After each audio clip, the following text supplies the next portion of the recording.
Last week was a very interesting week in South Africa. For the very first time in our democracy, the Minister of Finance was unable to table his budget proposal for the country.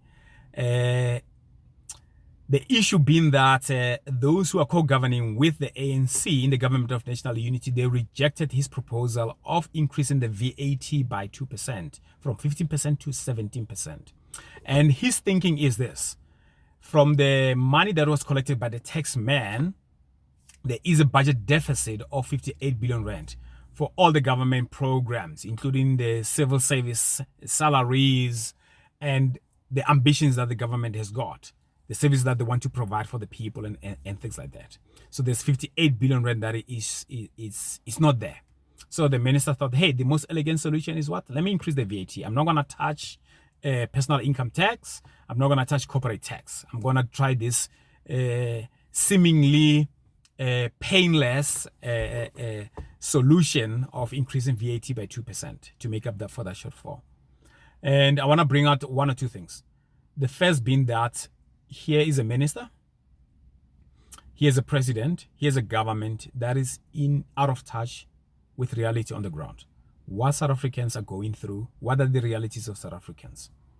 And part of the reason I'm mentioning that is that I want to bring to your attention, most people, they're not aware, or they don't pay too much attention to how a minister lives. Let me tell you certain facts. A minister in the cabinet earns an annual salary of 2.6 million, almost 2.7 million rand. Okay? 2.7 million rand. And over and above that, that minister get 1.6 million of car allowance, because they got cars, two cars, one for inland, meaning around Joburg, Pretoria, and the other one is for Cape Town, whenever they're down in Cape Town. And the ministers, they do not pay for electricity, they do not pay for groceries, they do not pay for their cell phone or things like that. In fact, they're getting money for, they're getting an allowance for a DSTV as well, by the way. Can you believe it? They're getting security. They're getting free flights, including international flights that may include sometimes their spouses and things like that. If you think about it, if you are a minister at this point in time, you do not spend your money on anything if you think about it. Obviously, they have their personal homes and things like that, whatever the case may be. But there's so many things that are being covered by the government, from groceries to things like that. And the support staff, the people that they employ to support them, their personal assistants, secretaries, all these things. And there's 32 of them. For a country of about 60 million, there's 32 cabinet ministers. That includes the deputy president as well, over and above that, who gets paid, I think, 3.2 million rand as well. And a president that gets paid over 4 million rand as well. So I'm saying, if this government was in charge, here's what they would have done. As a measure of good gesture. Not even out of the goodness of their hearts, but as a good gesture. And I think they would have gotten a lot of support from many South Africans.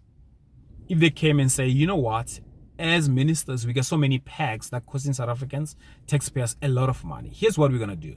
We're going to let go of this and this and this and this and that. And I think most South Africans would have looked at that and say, hey, here we are, we having leaders that really cares about us. Because most of us are being asked to tighten our belts, but yet the ministers in the cabinet, the leadership of this country, they do not do any tightening of the belt. The other aspect is the deputy ministers. We got 43. Other ministries, they got 2 deputy ministers in that. So you got a minister and 2 deputy ministers. And these people, deputy ministers, they're getting paid an annual salary of 2.2 million rand. Think about that. 2 deputy ministers getting paid 2.2 million rand annually, with all the perks that the minister has got. They just at a different scale. Everything that a minister has got, a deputy minister has got, just at a different scale. 43 versus 32.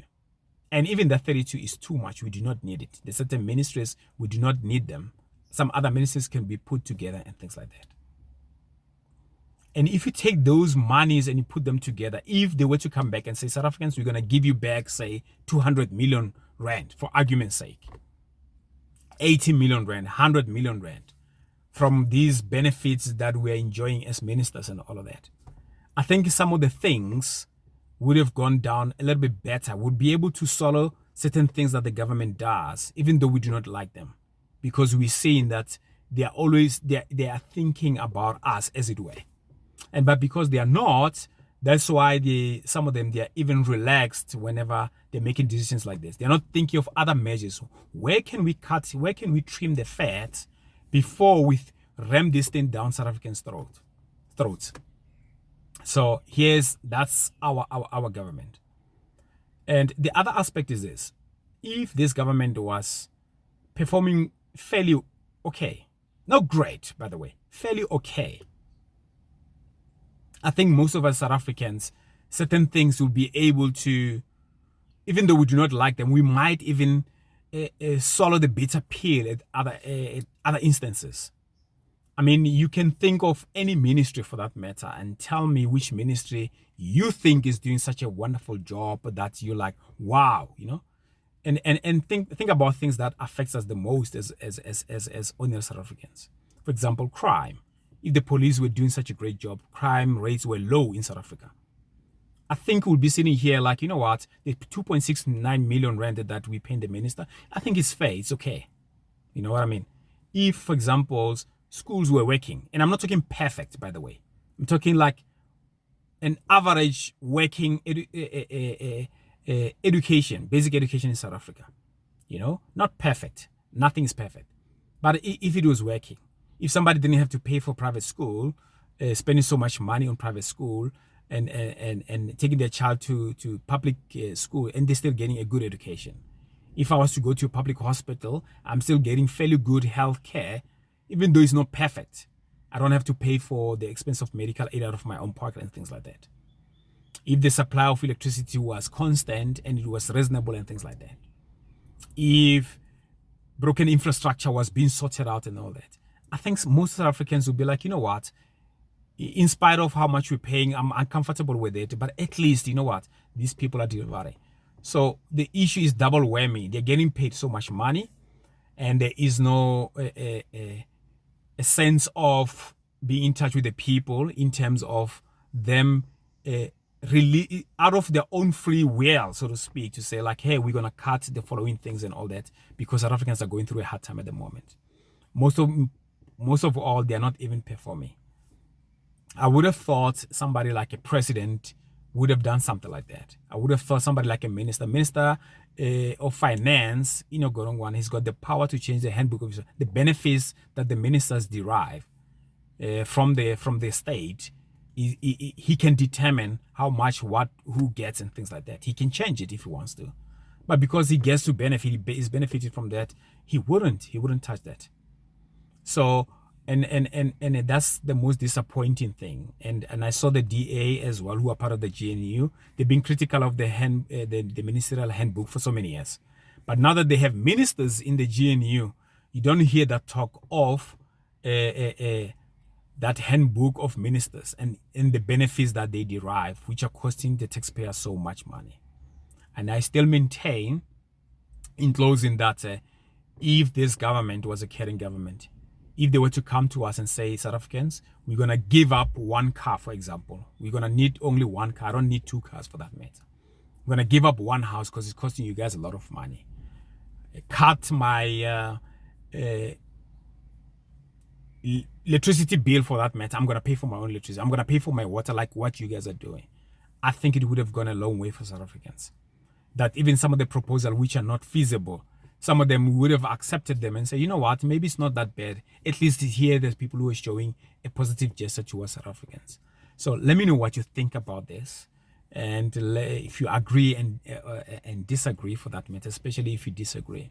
But I think most South Africans will appreciate a government that is in touch with its own people, a government that is loving its people, a government that shows that is aware of the plight of South Africans. So let me know what you think, and hope to hear you from your comments, and hope to see you again on the next video. Thanks for tuning in. Bye bye.